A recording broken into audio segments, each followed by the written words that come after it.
안녕하세요. 네, 한국상담심리치료센터에서 마음이 상한 사람들과 함께 계속해서 치유의 여정을 걷고 있는 강선영입니다. 반갑습니다. 여러분들 마음속에 혹시 상한 마음 가지고 계신 분 있으신가요? 아니면 지금은 건강해지셨지만 과거에 상한 마음을 좀 가지고 계셔서 사랑을 주지도 못하고 받지도 못하는 그런 상태가 되셨던 분들이 있으셨는지 모르겠어요. 오늘 여기 아줌마들 모여 있잖아요. 저도 아줌마거든요. 아이가 둘이 있고요. 아줌마인데 아줌마는 뭐의 준말이냐면 아주머니의 준말이에요. 애를 낳아본 여자. 그래서 아주머니의 준말이 아줌마인데 우리 아줌마 이러면은 듣기 싫어해요. 그죠? 어떻게 여사님 이렇게 불러야지 어떻게 아줌마라고 부르냐고 이렇게 얘기를 하는데 아줌마들도 뒤에 뒷모습을 보고 아가씨 부르면 되게 좋아해요. 그렇죠?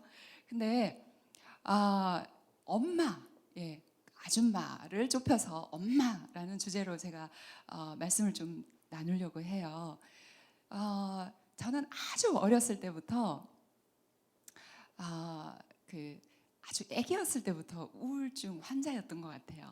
굉장히 심한 우울증 환자였어요. 제가 지금 예쁘잖아요? 안 예쁘세요? 지금 예쁘잖아요? 근데 한 번도 제가 예쁜 줄을 몰랐고요. 특히 우리 엄마가 저를 이쁘다고 한 번도 얘기를 안 해주신 거예요. 그래서 저는 굉장히 못난 사람인 줄 알고 살았거든요.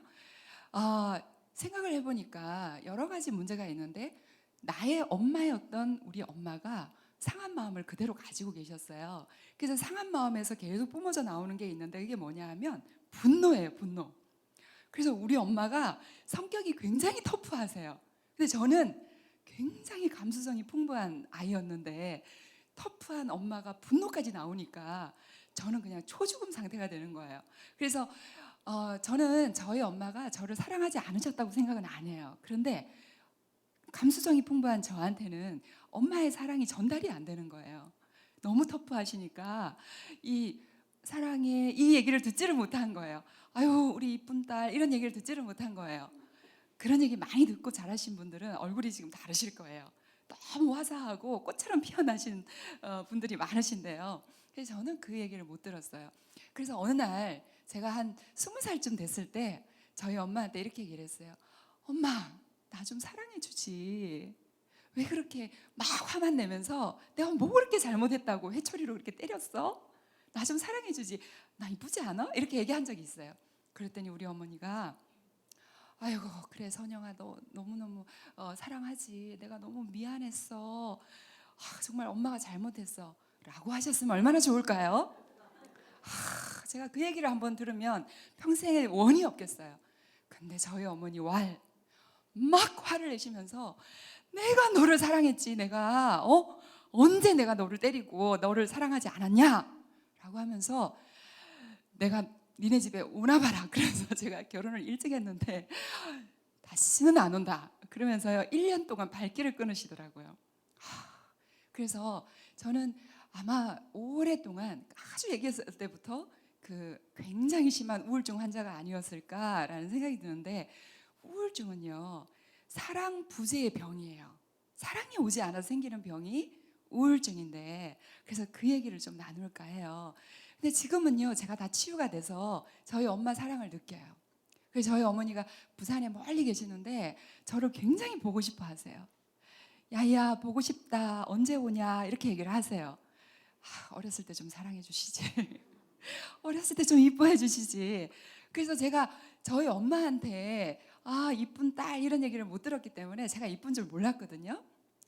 근데 엄마들이 병이 드니까 이쁘다는 얘기를 할 수가 없는 거예요. 이쁘다, 사랑한다 그런 얘기를 할 수도 없고 그냥 자꾸만 화가 나고 짜증이 나니까 아이들한테 자꾸만 그 얘기를 전달을 하게 되죠. 그러면 아이들은요 어떻게 알아요? 이 전달이 안 되는데 어떻게 알아요? 우리 엄마가 나를 사랑하지 않나 봐. 사실은 인간이 태어나서 처음 맺는 관계가 엄마와의 관계, 아빠와의 관계잖아요. 그런데 그 관계에서 사랑을 전달받지 못하고 신뢰를 전달받지 못하게 되면 자존감이 굉장히 낮아지죠. 제가 중요한 오늘 주제의 말씀을 한 구절 가지고 왔는데 하나님께서 너무 이 상한 마음에 주목하고 계시는 걸 봤어요. 그래서 예수님이 오셔가지고 처음 하시는 일이 뭐냐 하면요, 마음이 상한 자를 고치며라고 하셨거든요. 그래서 제가 지금 이 일을 하고 있는데 제가 하는 이 일의 모토가 되는 말씀이기도 해요. 마음이 상한 자를 고치며, 그 상한 마음을 고쳤더니 어떻게 되냐 하면 포로가 되어서 묶여있던 마음이 풀어져요. 뭐가 얻어져요? 자유를 얻게 됐어요. 그리고 나서 갇힌 자에게는 노임을 전파하게 되는데 갇혀 있었어요. 사랑이 없으니까 너무 우울하고 심리적인 모든 병들이 갇혀 있는 병이에요. 어디엔가 많은 사람들이 아파요. 우리 아이들이 너무 아파요. 여러분들 그거 아세요? 좀 무거운 이야기지만 그 청소년들 자살률이요 어마어마해요. 불과 3, 4년 전보다 6배가 늘었대요. 수백 명의 아이들이 그냥 뛰어내려요. 죽어요. 너무 아프다는 거예요. 근데 이 왜 아플까? 저는 이거를 계속 연구하는 사람이에요. 제가 너무 아픈 시절을 보냈기 때문에 우리 아이들이 안 아팠으면 좋겠어요. 그리고 자살하는 애들이 없어졌으면 좋겠는 거예요. 그래서 제가 이 일을 너무 열심히 하고 있는데 제발 죽지만 말아라. 죽지만 않으면 살 길이 있단다. 하나님이 계시고, 그리고 이렇게 얘기를 해요. 저한테 찾아오는 그 마음이 너무 병이 드는 그 아이들이 이렇게 얘기하거든요. 저는 교회를 오래 다녔는데 하나님 사랑을 몰라요. 하나님 저 사랑해요? 안 느껴지는데요? 이렇게 얘기를 해요. 저도 그랬거든요. 저도 15살 때부터 교회를 다녔는데 성경 말씀이 다 믿어지고 천국이 있고 지옥이 있는 거 다 믿어지는데 하나님이 세상을 이처럼 사랑하사 독생자를 주셨으니 이렇게 얘기하셨잖아요. 와, 저는 세상에 있는 모든 사람은 다 사랑하시는데 나한테만 사랑이 안 오는 거예요. 나는 사랑을, 하나님이 나를 사랑하신다는데 세상의 사람 다 사랑하는데 나는 사랑하지 않나 봐. 이렇게 생각했었거든요. 제가 병들어 있을 때는. 우리 아이들이 그렇더라고요. 하나님이 저 사랑 안 해요. 사랑한다면 저를 이렇게 버려두실 리가 없죠. 이렇게 병이 들었는데 죽고 싶은데 차라리 데려가시지. 이렇게 얘기하는 아이들이 있단 말이에요. 아이들이 병들어서 고통하는데 엄마들이 어떻게 해줘야 될까요? 사실은 세상에서 가장 놀라운 치유자가 엄마예요. 엄마. 예, 엄마예요.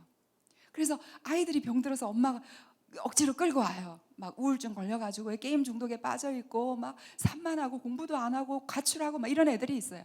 그러면 그 엄마를 제가 면담을 해요. 엄마 상담을 먼저 해요. 그랬더니 아니나 다를까 이 엄마 속에 해결되지 않은 상처가 너무 많은 거예요.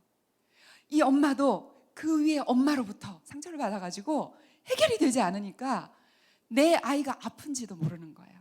그래서 저는 사랑을 줬다고 하는데 우리 아이는 사랑을 받은 적이 없다고 하네요. 어떻게 해야 될까요? 라고 얘기해요. 와, 이게 얼마나 가슴 아픈 일이에요. 그죠? 엄마라는 존재는요 가장 강력하고 놀라운 치유자예요. 엄마의 사랑 한 번이면은 아이들은 순식간에 해결이 돼요. 그래서 엄마가 치유가 되자마자 아이들은 금방 해결이 되더라고요. 정말. 그래서 우리 아이들이 혹시 우리 아이 중에 좀 우울하고 뭔가 이렇게 고민에 쌓여 있고 이런 애가 있는지를 한번 점검해 보세요. 어쩌면 아이들은요 말을 안 해요. 엄마하고는 대화가 안 통해. 그러면서 말을 안 하거든요. 근데 속에 너무 아픈 것이 있는 거예요. 근데 아픈 게 있는데 어떻게 표현해야 될지도 몰라요. 내가 아픈데 어디가 아픈지도 모르는 거예요. 얘기를 못 하는 거예요. 그래서 엄마들이 먼저 살펴주셔야 돼요. 너 어디가 아프니? 막 산만하고 불안해요. 그러면 막 게임 중독하잖아요. 너는 언제까지 그렇게 게임만 하고 있을래? 하면서 야단을 치시면 안 되고요. 얘가 무슨 문제가 있어서 이렇게 게임에만 빠져 있을까? 무슨 문제가 있어서 학교를 안 가려고 하는 걸까? 여기에 주목을 하고요. 네 아픈 마음을 한번 털어놔봐. 엄마가 다 들어줄게. 그러면요 애들이 엄마 나 이래서 아프고 저래서 아프고 이렇게 얘기하는 줄 아세요? 아니요. 막 짜증을 내요. 막 짜증을 내면 엄마하고 얘기하기 싫어. 저리 가. 막 이렇게 얘기하거든요. 그러면요 이 아이 안에 상처 입은 마음이 있구나. 내가 치유해 줘야지 라고 생각하고 다가가시면 돼요. 네가 짜증나는 게 있구나. 네가 무슨 얘기를 해도 엄마가 다 들어줄 테니까 너 얘기해. 다 얘기해도 돼. 애가 계속 투덜거리면서 짜증을 내잖아요. 그러면 엄마가 들어줄 수 있는 한계가 있어요. 그래도 엄마는요, 엄마가 먼저 속에 있는 이 막 부글거리는 거 있잖아요. 막 그 화병이 일어날 수 있는 그런 한을 좀 풀어내시고 나서 들으면은요, 다 들려요. 아이의 마음이 보이고요, 아이의 소리가 들리고요, 이 아이가 얼마나 아픈지가 보여요. 그래서 볼 수 있는 엄마가 최고의 엄마예요. 아이가 지금 무슨 문제가 생겼구나, 아프구나, 그게 보이는 엄마가 최고의 엄마예요. 그래서 제가 우리 둘째는 막 투덜투덜 짜증이 많아요. 짜증이 많은데 보니까 막 여러 가지 상처도 있고 그래요. 그래서 예준아, 엄마한테 다 얘기해봐. 내가 다 들어줄게. 이렇게 얘기를 했거든요. 그러면 그 얘기를 듣고 처음부터 얘기를 하는 건 아니지만 끝까지 들어주기 시작해요. 끝까지 들어주면, 그리고 얘기하기 시작해요. 오늘 학교 갔는데 말이지, 누가 나 따라다니면서 놀렸어, 뭐 이런 얘기부터 다 해요. 와, 그래서 힘들었겠다. 너 얼마나 힘들었냐. 다음에도 엄마한테 다 얘기해. 이렇게 얘기하면서 얘기가 진행이 될 수가 있거든요. 예, 넘겨주세요. 깨어지고 상한 마음의 병에는 사랑의 부재가 있다라고 했어요. 그죠? 오늘 주제가 상한 마음 치유와 사랑인데, 항상 이 사랑이 부족해서 문제가 생겨요. 사실은 사랑이 흘러 넘치는 곳이 교회이고, 또 예수 그리스도로부터 사랑이 이렇게 흘러 넘쳐와서 우리가 힐링이 되는 것이 당연한 그 우리가 경험해야 되는 중요한 경험의 장인데, 그런데 이것이 오지 않는단 말이에요. 그게 뭐냐 하면, 상한 마음이 벽을 치고 가로막고 있어요. 아무것도 느껴지지 않은 상태가 돼버리니까 그게 문제죠. 그래서 이렇게 마음이 아프고 힘드는 것을 봐야 되는데, 이게 너무 오래돼서 해를 묵히고 나면 30년, 40년, 50년 살고 나면 내가 어디 아픈지도 모르게 돼버려요. 그런데 뭘 보면 알 수 있냐 하면요, 가끔씩 때때로 제어할 수 없는 화가 올라와, 짜증이 올라와, 분노가 올라와. 그러면요, 욱하는 성격이 있어. 그러면 100% 상처가 있는 거예요. 치유되지 않은 상처가 있는 거예요. 성경에 보면 치유되지 않은 상처가 막 덩어리째 모여 있는 게 쓴뿌리잖아요. 그죠? 쓴뿌리가 계속 방치해 놓으면요, 자살을 부르는 우울증으로 가요. 다 넘어가죠. 우울증을 가장 잘 표현하는 그림을 제가 찾았어요. 이렇게 돼요. 만신창이가 돼요. 만신창이가. 야, 어떻게 이렇게 될 수 있을까, 사람이. 제가 지금 이쁘고 멀쩡하잖아요. 그죠? 아니라고 생각하시는 분들이 더 많은데, 예, 근데 제가 이런 모습이 아니었어요. 정말 만신창이었어요. 그 5분도 걸을 수가 없었어요. 너무너무 이 기운이 없어가지고 다리를 정말 질질 끌면서 걸었고요. 그 어렸을 때는 너무 아프고 힘들어서, 근데 아무리 둘러봐도 내 마음을 알아줄 사람이 없는 거예요. 왜냐하면 가장 아이의 마음을 잘 알아줄 수 있는 엄마가 옆에 있어야 되는데, 우리 엄마가 자신의 문제에 휩싸여가지고 저를 돌보지를 않으신 거예요. 그러니까 사랑이 안 왔죠? 사랑이 부재가 됐죠? 뻥 뚫려버렸죠? 어마어마한 우울증이 됐죠. 그래서 제가 언젠가 TV에서 간증을 한 적이 있는데, 제가 세어보니까요, 중학교 고등학교 때 자살 시도를 이렇게 세어보니까 거의 한 300번 이상을 했더라고요. 와우. 근데 제가 살았어요. 그렇게 돼요. 그래서 나도 모르게 자살로 막 이렇게 가고 있는 거예요. 그 우물이 있는데 우물에 막 빠지려고 그러고, 그러면 끝나겠지 이 고통이, 막 그러면서 그런 적이 있었어요. 그래서 지금은 이제 다 치유돼서 괜찮아졌는데, 엄마가 내 옆에서 사랑한다라는 말을 한마디만 해줬더라면 제가 그렇게 고통스러운 오랜 시간을 거치지 않아도 됐을 텐데 라는 생각을 해요. 지금은 저희 어머니 하고 너무 잘 지내고, 저희 어머니 사랑하고, 저희 어머니도 저를 사랑하고 그것도 느끼고 그렇게 하지만, 과거에 그랬었어요. 아주 어린 시절에 그랬었어요. 그래서 이런 우울증을 벗어내야 되겠죠. 그래서 우리 아이들이 지금 이런 우울증 속에서 너무 헤매고 있는 아이들이 많다는 거 우리 엄마들이 알아야 돼요. 자, 넘어가죠. 그래서 생기는 게요, 낮은 자존감이 너무 형편없어지니까 너 같은 게 뭘 할 수 있어, 이렇게 이제 계속 그런 메시지를 들으면은 자존감이 바닥을 쳐요. 그리고 뭐가 올라와요? 열등감이 막 하늘을 찔러요. 그러면서 자기 자신이 너무 못나고 부족하고 형편없는 존재라고 생각을 하는 거예요. 그러면 꿈도 없어지고, 뭐 비전도 없고, 그냥 내가 왜 사는지를 모르게 되는 그런 상태로 우리 자녀가 자꾸만 이렇게 성장을 하게 되면 어느 순간에 되면 어마어마한 심리적인 병으로 이렇게 파생이 될 수 있는데, 제가 처음에는 우울증으로 시작했다가 나중에는 대인 기피, 대인 불안으로 가더라고요. 사람이 무서워요. 사람이 너무 무서운 거예요. 왜냐하면 내가 가장 친밀하게 사랑을 주고받아야 되고, 내가 늘 내 품에 나를 안아주셔야 되는 우리 어머니가 너무 무서운 존재였기 때문에 저는 너무 무서운 거예요. 사람이 너무 무서웠어요. 그건 정말 병든 거잖아요. 그냥 무서우니까 대인 기피가 생기죠. 대인 불안이 생기죠. 나중에는 공황장애까지 오더라고요. 이 사람이 사는 게 아니었어요. 치유를 오랫동안 경험했어요. 거의 10년 이상 치유를 받았던 것 같아요. 제가 끊임없이 치유하고 하나님께 기도하고 그러면서 치유를 하면서 느끼는 게, 사랑의 기능이 상실되는구나. 마음이 부서지고 무너지고 아프고 사랑이 결핍이 되니까 사랑의 기능이 상실되는구나. 이거는요, 사랑을 받을 수 있는 기능도 상실되고 사랑을 주는 기능도 상실돼요. 이게 가장 큰 인간의 불행이에요. 엄마인 나는 사랑을 막 준다고 하는데 내 아이는 엄마가 언제 나를 사랑했어? 이렇게 얘기한단 말이에요. 이게 문제예요. 그렇죠? 이게 얼마나 가족 간의 비극이에요. 그래서 점검해 봐야 돼요. 우리 엄마처럼, 저희 어머니처럼 내가 언제 널 사랑하지 않았니? 하고 소리 지르는 게 아니라, 그래? 나는 너를 사랑한다고 했는데 너는 사랑을 못 받았구나. 왜 그런지 우리 얘기 좀 해볼까? 라고 대화의 장을 열어주면 돼요. 그리고 다 됩니다. 엄마가 마음을 오픈하잖아요. 그래서 상한 마음을 치유하잖아요. 그러면 아주 놀라운 치유자가 될 뿐만 아니라 모든 게 해결이 가능합니다. 자, 넘겨주세요. 그래서 근본적인 심리적인 부분의 원인이, 우리는 영이 망가지기도 하지만 마음이 망가지기도 하죠. 그래서 심리적인 질병 이렇게 얘기하는 거죠. 요즘 많이 있는 우울증, 불안증, 공황장애, 뭐 많은 그런 병들이 다 사랑의 결핍에서 온다. 사랑의 결핍이 생기면 우리는 뭘 느껴요? 외로워져요. 너무 외로워져요. 그래서 이 외로움을 어떻게 달래보려고 하다 보니까 술에 빠지고 알코올 중독이 되죠. 그리고 막 뭐 별별 중독이 다 있어요. 그런 중독에 빠지게 되는 이유가 사랑이 결핍되니까 뭔가에 의존해야 되는 거예요. 사람은 의존하게 되는 거예요. 그래서 교회를 다니는 사람들조차도 알코올릭에 빠져 있거나 아니면 게임 중독에 빠져 있거나, 성인들도 그래요. 아이들뿐만이 아니에요. 성인들까지도 막 게임 중독이나 뭐 여러 가지 성 중독, 뭐 알코올 중독, 마약 중독, 너무 많은 중독이 있는데 거기에 빠지기 쉬워요. 그래서 중독을 조사했더니 그 사람들이, 중독에 빠진 사람들이 다 우울증 환자인 거예요. 사랑이 부재한 사람, 사랑이 결핍된 사람.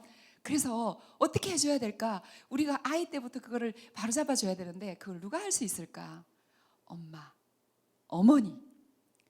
정말 위대한 이름이에요. 그래서 이걸 해결하고 나니까 사랑이 왔어요. 사랑이 와요. 어느 날 제가 치유의 끝에 서가지고요, 보니까 하나님이 나를 이렇게 사랑하시는구나. 세상에. 나는 하나님이 옆에 있는 줄도 몰랐는데, 하나님이 멀리 계시고 다른 사람들은 다 사랑하고 나는 사랑하지 않는 줄 알았는데 나를 이렇게 사랑하시는구나 알게 됐어요. 다시 만났어요. 하나님을, 주님을 다시 만났어요. 하나님 이렇게 나를 사랑하셨군요. 제가 너무너무 괴로워서 아파서 막 눈물을 줄줄 흘리면서 나처럼 눈물을 많이 흘린 사람이 있을까라는 생각으로, 사실은 눈물의 힘, 내 영혼의 눈물소리, 순전히 눈물에 대한 책을 많이 썼거든요. 근데 그 눈물 투성이에 제가 너무 기뻐지는 거예요. 그래서 제가 치유 이후에 찾아온 거를 분명히 알았는데, 그게 뭐냐면 항상 기뻐하라. 항상 기뻐하라. 어떻게 항상 기뻐할 수 있지? 고난의 바람이 휘몰아치고 막 시련의 바람이 휘몰아치는데 어떻게 항상 기뻐할 수 있지? 근데 그게 되는 거예요. 항상 기쁘게 되는 거예요. 항상 주님의 사랑을 느끼는 거예요. 그러니까 항상 감사하게 되죠. 범사에 감사하라. 그냥 감사가 일어나요. 고난이 와도 금방 해결할 수 있어요. 시련이 와도 금방 해결할 수 있는 내적인 힘이 탁 생기더라고요. 치유 이후에. 우리가 그래서 상한 마음에 좀 주목을 해야 되는데, 하나님께서 너무 중요하게 생각하세요. 우리가 마음이 상해져 버리면 모든 걸 삐딱하게 봐요. 사랑은 오지 않고, 사랑을 가지도 못하고, 사랑을 받지도 못하고 그러면서 계속 결핍된 채로 나는 너무 외로워. 이 외로움을 누가 달래줄 것인가? 어떻게 달랠 수 있지? 그러면서 막 그냥 허우적거리면서 찾아다녀요. 허우적거리면서 찾아다녀요. 그래서 잘못된 길로 많이 빠지기도 해요. 그죠? 사랑이 채워질 수 있도록 하기 위해서는 이 상한 마음을 통해서 사랑의 그 통로를 막고 있는, 차단하고 있는 그것을 열어주면 돼요.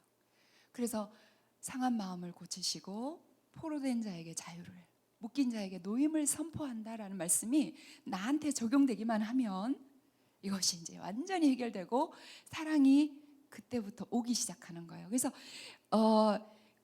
저를 찾아오는, 저는 이제 이 일을 하다 보니까 그야말로 한 거의 20년 가까이 한 것 같아요. 근데 제가 치유를 받으면서 보니까 이 상한 마음을 고치니까 이렇게 전혀 이런 사람에서 완전히 다른 사람으로 변할 수 있구나.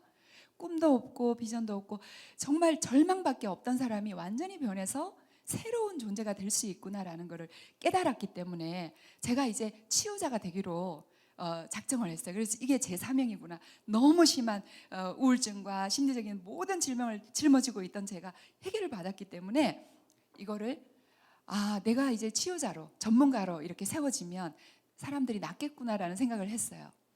지금도 저와 죽을 힘을 다해서 치유에 동행을 하고 있는 분들이 계세요. 저는 그분들을 너무너무 박수를 보내드리고 싶어요. 제가 그 길을 경험해 봤기 때문에. 그리고 뭐 일생에 한 번 정도는 우울증을 겪는다 이렇게 얘기하잖아요. 근데 가벼운 우울증, 뭐 계절이 바뀌어서 세로토닌이 좀 줄어들어서 오는 그런 우울증도 있어요. 가볍게 감기처럼 지나가는 우울증도 있어요. 근데 제가 만나는 사람들은 이 심한 말기 암 환자 같이 된 그런 우울증 환자들이에요. 그래서 그렇게 되면은요, 다른 질병까지 다 이렇게 같이 오기 때문에 어떻게 할 수가 없는 거예요. 자기 혼자 힘으로 해결할 수가 없는 사람들이 와서 치유를 받는데, 치유의 그 동행자가 되어주면서 하나님이 그 안에 계셔서 한 사람이 놀랍게 치유되고 회복하는 걸 보면서 늘 감격할 수밖에 없어요. 여러분, 엄마는 가장 위대한 치유자입니다. 예, 엄마는 가장 위대한 치유자예요. 그 세상 어느 누구보다도 저 같은 전문가보다도 엄마가 치유의 그 강력한 힘을 가지고 있다는 것을 다 아셨으면 좋겠어요. 그래서 내 아이들을 좀 이렇게 내가 상처를 줬더라도 지금부터라도 마음을 오픈하고 다가가면 그 아이들이 치유가 됩니다. 그 치유된 이후에 그 아이들은요, 얼마나 놀랍게 변하는지 몰라요. 이제 꿈이 생겼어요. 너무 기뻐요. 행복해요. 이렇게 얘기하면서 너무 밝은 모습이 돼요. 엄마를 더 가까이 찾고요. 효도하지 말라 그래도 그냥 효도하는 아이가 됩니다. 그런 엄마들이 정말 이 세상의 모든 엄마들이 그런 엄마들이 되셨으면 좋겠어요. 감사합니다.